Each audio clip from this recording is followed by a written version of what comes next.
Programme में खुशामदीद नाज़रीन। हमें अभी ज्वाइन किया है जुल्फ़कार खोसा साहब ने, जो सीनियर एडवाइज़र हैं तो सीएम पंजाब। जुल्फ़कार साहब अस्सलाम वालेकुम।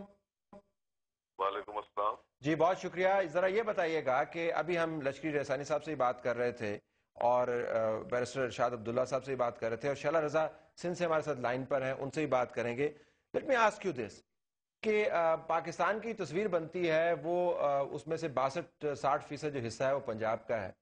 अब पंजाब के बहुत सारे इलाकों के अंदर जहां पर पहले अमन और अमान था, अब वो तितर बितर हो गया। फैसलाबाद के वाक़े के बाद तो ये दोबारा बात सामने आती। ये कौन लोग हैं? हम इनका नाम क्यों नहीं लेते?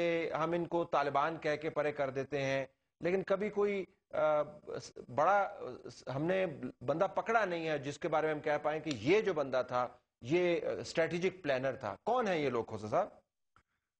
देखिए, जो यहाँ 3-4 मशहूर अटैक्स हैं, उनके जो फैसिलिटेटर्स थे, जो खुदकुश गाड़ी में था, पिकअप में था, वो तो मर गया।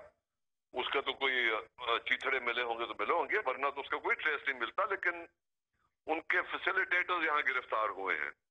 अब डरगाजी खान में जो हमला हुआ था, वो 18 साल का एक छोकरा था नॉर्दर्न एरियाज का। उसके एड्रेस वगैरह भी जो यहाँ उसके साथी गिरफ्तार हुए थे उन्होंने बताया था, और वहाँ जो हमारे इदारे हैं वहाँ पहुंचे। 4 आदमी डरगाजी खान से गिरफ्तार हुए थे जिन्होंने इसको फैसिलिटेट किया था। इसी तरह सरगोदा में, मियांवाली में जो अटैक करने वाले थे, उनके फैसिलिटेटर्स मिल गए थे, और वो इंटरकनेक्टेड भी थे आपस में, एक दूसरे के साथ उनके रवाबित थे। लेकिन ये नहीं पता कि उनको कनेक्ट करने वाला कौन है, क्योंकि जो वहां सिर्फ हमला आवर होता है, उसको सिर्फ इतनी हिदायत होती है कि फलानी जगह पे आपने चले जाना है।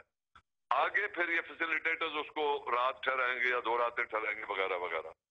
तो ये उनकी रूट्स यहाँ है या कनेक्शन यहाँ है, क्योंकि है तो ये वही लोग जो उस अमेरिका के उस एफर्ट में, जब पाकिस्तान को बीच में शामिल किया गया था रूस के खिलाफ, तो ये मुजाहिदीन के लक़ब से पुकारे जाते थे। और अब वो वहां से तो फारिग हो गए, अब तो अमेरिका खुद आ गया है और उसके खिलाफ अफगान लोग उठे हुए हैं। लेकिन उनके बाकियात तो इस इलाके में है ना जी, सरहद के इलाके में, जो नॉर्दर्न एरियाज के इलाके में।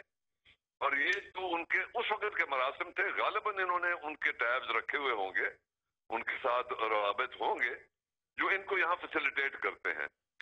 तो इस नेटवर्क का यहाँ का कोई आदमी नहीं था, फैसिलिटेटर्स में है, लेकिन मरने वाले जो वो वहीं से आते हैं। अच्छा अच्छा, लेट मी गो टू शला रजा। शला साहब अस्सलाम वालेकुम। ये आएगा कि कराची के अंदर से भी हमारे पास खबरें आती हैं और तवातर के साथ आती हैं। कल भी वाक़यात आपके सामने हैं, जो टारगेटेड किलिंग्स हैं उनके नंबर्स बढ़ते चले जा रहे हैं, बावजूद इसके कि मुकम्मल तौर पर एक नुमाइंदा हुकूमत है, इन द सेंस कि अपोजिशन बहुत कमज़ोर है और आप के पास पॉलिटिकल मैंडेट भी है। अभी तक हम ये डिटरमिन नहीं कर पाए कि बड़े बड़े वाक़यात से लेकर, जिसके अंदर आशूरा के ऊपर, इमाम बारगाहों के ऊपर, मसाजिद के ऊपर, मजहबी इज्तिमाओं के ऊपर, सूफिया कराम के मज़ारों के ऊपर हमलों से लेकर टारगेटेड किलिंग तक, ये कौन लोग हैं? अगर हम आपसे पूछें कि आज हमें आप बताएं कि ये कौन लोग हैं, तो आप किस तरफ इशारा करें? जहाँ तक बड़े बड़े सूफियाओं के मज़ार पे हमले और ये सुसाइडल एक्ट जो है, ये इसमें तो कोई दो राय नहीं है कि ये वही तालिबान है या अलकायदा कह दें। और जो अभी हमारे सारे दोस्तों ने भी बात की कि फैसिलिटेटर्स भी मौजूद हैं, उनके कई अहम कमांडर्स भी पकड़े गए हैं, जैकेट्स भी पकड़ी गई हैं, और बहुत सारे ऐसे लोग पकड़े गए हैं जो अगर ना पकड़े जाते तो बहुत बड़ा नुकसान भी होता। तो ये एक बात तो सामने है कि इस हवाले से तो काफी लोग पकड़े गए। और अभी एक थोड़े दिन पहले हमारे वेस्ट में जो लोग 400 लोग तकरीबन पकड़े गए थे, और फिर उसके बाद उनको तकरीबन 60 लोग उसमें से फिर रख के छोड़ा गया था। इसका मतलब है कि यहाँ पे उनको एंटरटेन करने वाले मौजूद हैं, उनको पनाह दे रहे हैं लोग, और ये बात कोई ढकी छुपी नहीं है। अब जो दूसरी बात है, एक तो मेरी आवाज मेरे कानों में आ रही है, اس میں یہ ہے کہ جو ٹارگٹ کیلنگ ہے اس میں دو طرح کی باتیں. دیکھیے کراچی کا مقابلہ آپ ممبئی سے کریں گے, نیو یارک سے کریں گے, ٹیکسس سے کریں گے, وہاں پر بھی روزانہ ذاتی لڑائیوں میں 6-7 لوگ مر جاتے ہیں.